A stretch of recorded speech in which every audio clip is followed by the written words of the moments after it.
The father wound begins long before you ever recognize it. It forms in the quiet spaces between who your father was and who you needed him to be. It grows in the moments when he walked away, when he didn't listen, when he raised his voice, or when he stayed silent. It takes root when he failed to protect you, or when he held a kind of power that made you feel small instead of safe. A child doesn't have the words for these experiences. A child only knows how they feel.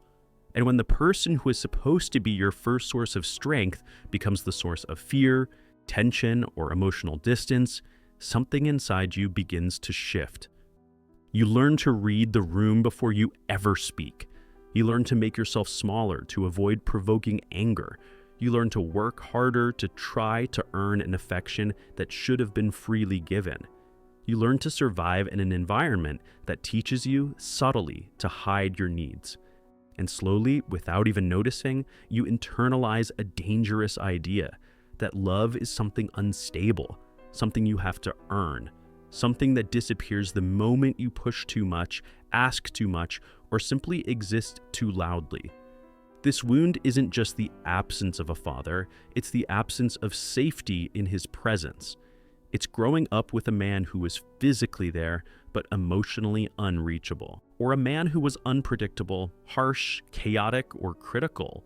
Or a man who was gone so often that you started believing the world was a place where you must stand alone, even as a child. So you begin to adapt. You perform. You become the version of yourself that feels easiest for others to handle. You don't realize until years later that this version of you wasn't built out of authenticity. It was built out of survival.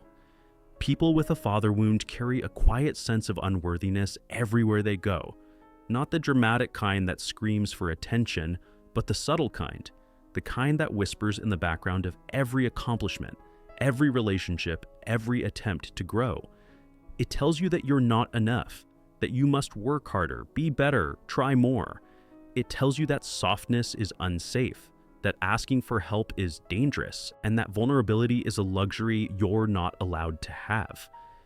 The wound shapes your relationships without your awareness. You might find yourself drawn to emotionally unavailable people because their distance feels strangely familiar, or you might cling to anyone who shows you a bit of affection, terrified of losing it. You may fear abandonment so deeply that you overgive, over-apologize, or stay silent just to keep the peace. Or maybe you avoid intimacy entirely because closeness just reminds you of the disappointment you endured growing up. The father wound becomes a lens through which you see life. You anticipate rejection before it happens. You downplay your needs before anyone can ask. You step back before anyone gets too close. And the saddest part is, you don't even realize you're doing it. You think this is just who you are. Naturally independent, naturally strong, naturally low maintenance. But beneath that strength is a child who learned that expressing their needs was dangerous. A child who learned that love was unpredictable. A child who learned that being invisible was safer than being hurt again. And yet buried beneath all of that, there is a truth that has been waiting for years to be heard. The wound was never a reflection of your worth. It was a reflection of his capacity. You were not unlovable. He was unavailable.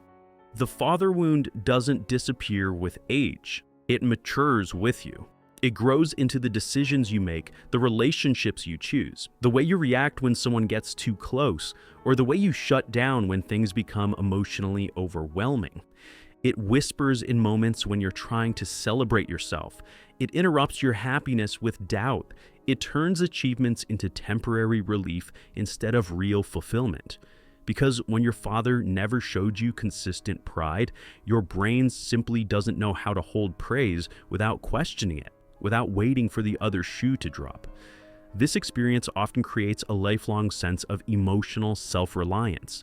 You learn to handle everything, and you learn to do it alone. You avoid asking for help because in your experience, help was never reliable. You learn to distrust softness because softness wasn't modeled for you.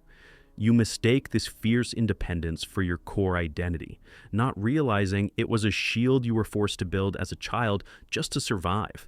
You become the person everyone else depends on, the strong one, but secretly you carry a wish that someone would finally look at you, really see you, and say, you don't have to carry all of this alone anymore.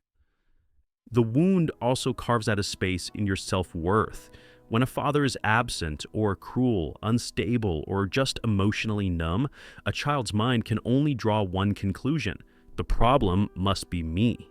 Children don't have the capacity to blame their parents. They blame themselves, and that self-blame becomes a quiet, lifelong narrative. A voice that says, if I were better, he would have loved me. If I were easier, he would have stayed. If I were different, he wouldn't have been so angry. These beliefs don't just vanish. They linger into adulthood, making it easy to settle for people who don't treat you well, because it feels familiar, or to push away the people who do, because their kindness feels suspicious. But healing the father wound is not about going back to confront him. Healing begins when you turn inward and confront the beliefs you inherited from him. The belief that your voice doesn't matter, the belief that your needs are too much, the belief that you are too emotional, too intense, too complicated, or the deep-seated belief that you are somehow responsible for other people's moods and their happiness. These weren't character flaws, they were survival strategies. They protected you in a home where emotional safety was unpredictable. But you are not that child anymore. You don't have to survive the way you once did. Healing requires learning, maybe for the first time, what real safety feels like in your own body. It requires giving yourself the gentleness you never received. It requires choosing relationships where just being yourself isn't a risk. And most of all, it requires forgiving yourself for all the years you spent believing you were the problem. The truth is, fathers shape the architecture of the heart. When that foundation cracks, it affects everything built on top of it. But those cracks are not signs of weakness. They are openings. Openings where the light can finally enter. Openings where new beliefs can begin to grow. Openings where you finally understand that your worth was never, ever tied to the father you had. You are not defined by the love you didn't receive. You are defined by the love you are now, finally, learning to give yourself.